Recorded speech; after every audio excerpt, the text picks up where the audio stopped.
जय श्री कृष्ण। आज मैं आपको एक ऐसी कहानी सुनाऊंगी जिसे हो सकता है आपने अवश्य ही सुना भी हो, पढ़ा भी हो, लेकिन जो लाभ उस कहानी को सुनने से आपको मिल सकता था वह आपने अपने जीवन में कभी महसूस नहीं किया, क्योंकि आपने उस कहानी के महत्व को जाने बिना उस कहानी को सुना है।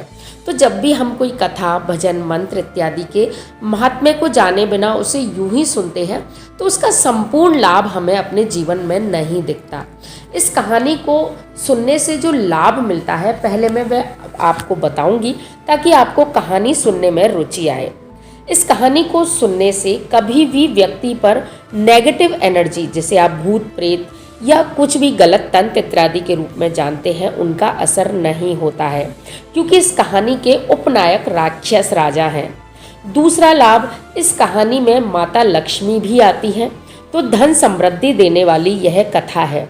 इस कथा को यह वरदान है कि यह कथा जहाँ भी पढ़ी और सुनी जाती है, हृदय में धारण की जाती है, वहाँ जहरीले कीट तथा जानवरों का भय नहीं होता, वहाँ अकाल मृत्यु नहीं होती। जब हम बिना शास्त्रों को जाने पूजा पाठ इत्यादि कर देते हैं तो उसका दोष भी हमें इस कथा को सुनने से नहीं लगता है, बल्कि हमें हमारी पूजा का फल मिलता है।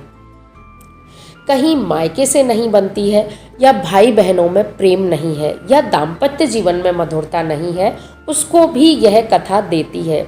कुल मिलाकर यह ऐसी पौराणिक कथा है जो इस संसार में ऐसा कुछ नहीं है जिसे देने की सामर्थ्य नहीं रखती हो, अर्थात संपूर्ण संसार में, इस लोक में तथा परलोक के समस्त सुखों को देने वाली यह पौराणिक कथा है। प्रारंभ में यह कथा आपको जानी पहचानी लग सकती है, लेकिन कथा को अंत तक सुने ताकि आपको इस कथा की संपूर्ण जानकारी होने के साथ साथ संपूर्ण लाभ भी मिले। विशेषकर चातुर्मास में यह कथा यदि नित्य सुनी जाती है तो जो भी समस्याएं चातुर्मास में विभिन्न प्रकार की आती हैं, जिनमें जहरीले कीट, नेगेटिव एनर्जी इत्यादि रहते हैं, वह आपको नहीं होते हैं। इसके साथ ही यदि आप अधिक व्रत, पूजा पाठ नहीं भी कर पाते हैं तो भी इस कथा को जानने मात्र से, सुनने मात्र से आपको भगवान की विशेष कृपा प्राप्त होती है। तो पौराणिक कथाओं में अत्यधिक प्रसिद्ध भगवान नारायण के 5वें अवतार वामन देव की कथा हम में से प्राय सभी ने सुन रखी है, जिसमें वामन भगवान द्वारा राजा बलि को छलकर उनसे 3 पग अर्थात 3 पैर भूमि का दान मांगा गया। फिर असली रूप दिखाकर 2 पग में धरती और आकाश नापकर तीसरे पग में राजा बलि को अपने अधीन कर लिया गया। यह हम सभी जानते हैं, लेकिन इसके पहले और बाद का प्रकरण भी बहुत रोचक कहानियों से भरा हुआ है, जो कि कहानी को संपूर्णता देता है, कहानी को पूर्ण करता है और आपको कष्टों से बचाता है। भगवान ने राजा बलि को क्यों ठगा? भगवान 4 महीने बलि के पास क्यों रहते हैं? क्यों भगवान 4 महीने पाताल के वासी हो जाते हैं? वे बलि के द्वारपाल क्यों बने? राजा बलि यदि वाकई दुष्ट था तो आज भी क्यों हम दानों में सर्वश्रेष्ठ बलिदान को मानते हैं? तो आइए जानते हैं एक ऐसी अनसुनी, अनजानी पौराणिक कथा को, जिसे सुनने से भगवान नारायण, माँ लक्ष्मी के साथ ही असुर राज बलि भी प्रसन्न होकर आपकी रक्षा जगत की नकारात्मक शक्तियों से करते हैं। जानने से पहले यदि आपने अभी तक कृष्ण चक्षु चैनल को सब्सक्राइब नहीं किया है तो इसी प्रकार की जानकारियों से जुड़े रहने के लिए कृष्ण चक्षु चैनल को सब्सक्राइब करिए। अपने दोस्तों के साथ इस कहानी को शेयर कीजिए। यदि वीडियो पसंद आए तो लाइक कीजिए और कमेंट में जय श्री कृष्ण, जय वामन भगवान की अवश्य लिखिए।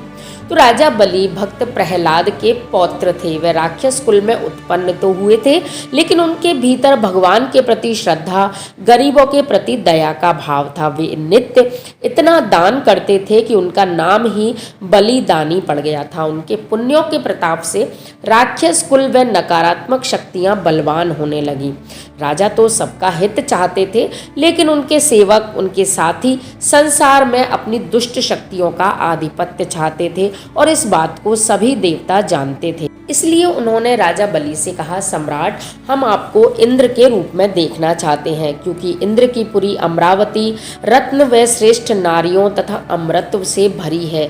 यदि हमें वह पुरी और उसमें स्थित वस्तुएं मिल जाती हैं तो हम सभी अमर हो जाएंगे, संपूर्ण संसार पर हमारा राज्य होगा। हम इंद्र पर आक्रमण कर देते हैं। क्योंकि व्यक्ति कितना ही धर्मात्मा हो, श्रेष्ठ हो, लेकिन अपने कुल व परिवार से आए गुण व अवगुण उसमें सदैव रहते हैं। अत्यंत सत्य चरित्र होने के बाद भी राजा बलि में अहंकार व स्वयं प्रभुता का अवगुण था। जब इंद्र बनने का विचार राजा बलि ने सुना तो उसे बहुत अच्छा लगा। उसने तुरंत अपने गुरुदेव शुक्राचार्य जी को बुलाया और उनसे इंद्र बनने का उपाय पूछा। शुक्राचार्य जी बोले, जो व्यक्ति 100 अश्वमेध यज्ञ कर लेता है वही इंद्र होता है। यह सुनकर राजा बलि ने 100 अश्वमेध यज्ञ का संकल्प ले लिया। राजा बलि के 99 अश्वमेध कुशल पूर्ण हो गए। राजा के 100वें यज्ञ का आयोजन नर्मदा नदी के तट पर था। जब 100वें यज्ञ की लौ उठने लगी, यज्ञ की तपन उठने लगी, तो इंद्र का सिंहासन डोलने लगा। उतावले असुरों ने इतने में ही इंद्रपुरी पर आक्रमण भी कर दिया। वर्तमान इंद्र दुखी होकर देवताओं सहित अपने माता पिता कश्यप एवं दिति के पास पहुंचे। त्रिकालदर्शी कश्यप ऋषि ने ध्यान में जाकर देखा कि भगवान के अवतार का समय आ चुका है, तो उन्होंने अपनी पत्नी दिति से पयोव्रत का अनुष्ठान करवाया। इस व्रत के पूर्ण होते ही भगवान विष्णु ने प्रकट होकर दिति के गर्भ से अवतार लेकर बलि की समस्त नकारात्मक शक्तियों को नष्ट करने व देवताओं के उद्धार करने का वरदान दे दिया। भाद्रपद मास की शुक्ल पक्ष एकादशी व द्वादशी के संयोजन में भगवान विष्णु ने अपना 5वां अवतार वामन देव के रूप में लिया। इनका कद अत्यंत छोटा था। अनेकानेक ऋषियों ने इन्हें छत्र, खड़ाऊ, दंड इत्यादि भेंट किए। राजा बलि का अंतिम यज्ञ पूर्ण होने पर था, तभी भगवान वामन बलि के द्वार पर जाकर भिक्षा की याचना करने लगे। राजा बलि वामन देव का स्वरूप व मांग देखकर हंसने लगे। बलि राजा ने वामन भगवान से 5 प्रश्न किए। पहला प्रश्न, आप कौन हैं? आपके पिता कौन हैं? आपका नाथ कौन है? आपको क्या चाहिए? तथा 3 पग भूमि से आप क्या प्राप्त कर लेंगे? तो वामन भगवान ने 5 प्रश्नों के जवाब बड़ी ही रहस्यमयी मुस्कुराहट के साथ देते हुए कहा, मेरा नाम वामन है। मैं स्वयं ही अपना पिता हूँ। मैं सारी सृष्टि का नाथ हूँ। मुझे 3 पग भूमि चाहिए। उस 3 पग भूमि से मैं संपूर्ण सृष्टि को प्राप्त कर लूँगा।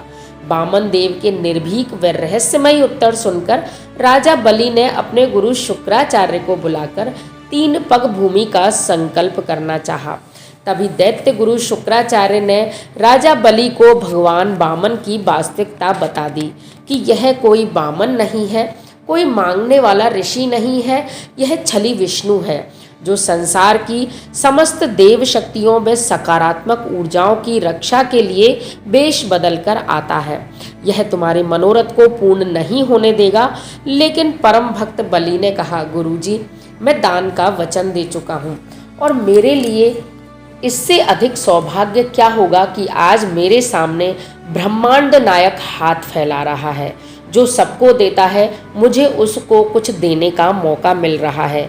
मेरी दोनों तरफ से जीत है। यदि मैं हार जाता हूँ तो भी मैं जीता हुआ हूँ। ऐसा कहकर जैसे ही बलि ने संकल्प के लिए जल लेना चाहा तो वामन देव की जलधारी में शुक्राचार्य जाकर छुप गए, ताकि बिना जल के संकल्प न हो पाए। लेकिन उनके इस कृत्य से रूठे भगवान वामन ने कुशा की नोक से जल झारी में डाल दिया, जिससे छिपे शुक्राचार्य की एक आंख फूट गई। तभी से शुक्राचार्य एकाक्षी अर्थात काणे हो गए। शुक्रदेव का स्वरूप इसी प्रकार का शास्त्रों में बताया जाता है। 3 पग धरती के मिलते ही वामन देव ने अपने शरीर का विस्तार प्रारंभ किया।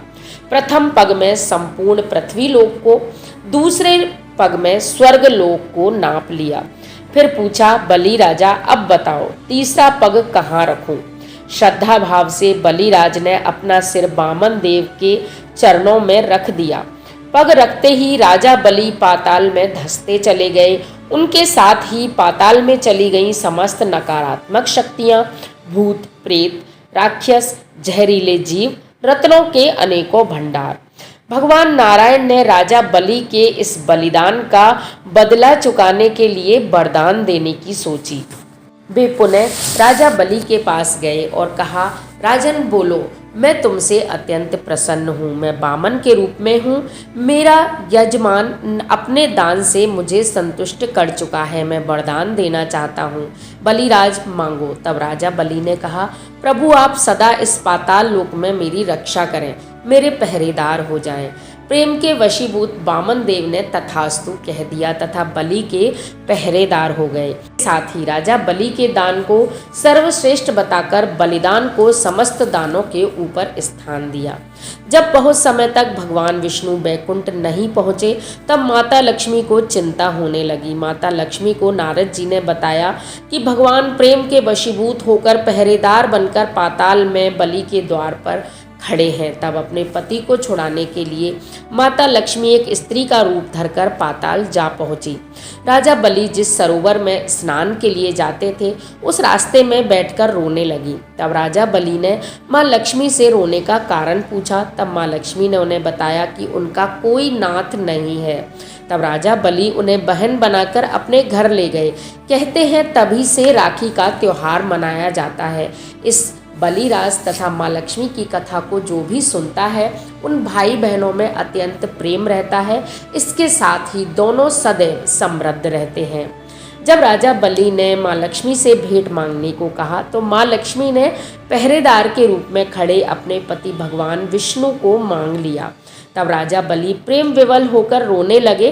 तब लक्ष्मी माता व भगवान विष्णु ने उन्हें अमर होने के वरदान के साथ साथ कई वरदान दिए जिन्हें सुनकर आप आश्चर्य में भर जाएंगे। भगवान विष्णु ने कहा, प्रत्येक वर्ष वर्षा ऋतु के समय चातुर्मास में शयन करने में तुम्हारे ही लोक में आऊँगा। तभी से श्रावण, भाद्रपद, मंगसिर तथा कार्तिक मास में भगवान विष्णु पाताल लोक में सोने चले जाते हैं। उस समय वहाँ स्थित समस्त नकारात्मक शक्तियाँ, जहरीले कीड़े मकोड़े तथा नीची योनियों में विचरण करने वाले जीव, सर्प इत्यादि 4 महीने के लिए पृथ्वी लोक पर विचरने आ जाते हैं। इन 4 महीनों में जो भी व्यक्ति भगवान के नाम व गुणों का स्मरण करता है, इस कथा को सुनता है, जानता है, हृदय में धारण करता है, उस पर इन सभी नकारात्मक ऊर्जाओं का कोई असर नहीं होता। इसके साथ ही भगवान नारायण ने बलि को कहा कि जो जले हुए दीपक को पुनः जलाकर पूजा करेगा, शास्त्रीय विधि को जाने बिना दान, पूजा या जो भी व्रत किए जाएंगे उनका फल भी तुम्हें ही मिलेगा। जो भी व्यक्ति पूजा या जप के बाद बिना आसन को प्रणाम किए उठेगा, वह जप भी और वह पूजा भी राजा बलि को ही प्राप्त होगी। बिना मुझे निवेदित किए हुए जो भोजन खाया जाएगा उसकी ऊर्जाएं, उसकी पुष्टता भी राजा बलि तुम्हें प्राप्त होंगी। इसके साथ ही जो भी भक्त तुम्हारे और मेरे इस संपूर्ण प्रसंग को सुनेगा, हमारे भजन गाएगा, हमारी कथा को सुनेगा, उसके जीवन से नकारात्मक ऊर्जाएं समाप्त होने के साथ साथ माता लक्ष्मी उसके घर में धन के भंडार भर देंगी और मुझ नारायण के आशीर्वाद से उसे बैकुंठ का वास मिलेगा। तो इस प्रकार है यह संपूर्ण कथा, जिसको कहने से, सुनने से तथा हुंकारा भरने वाले को भी इस कथा को सुनने का पुण्य लाभ प्राप्त होता है। धन्यवाद। जय श्री कृष्ण, जय वामन भगवान तथा जय बलिराज की।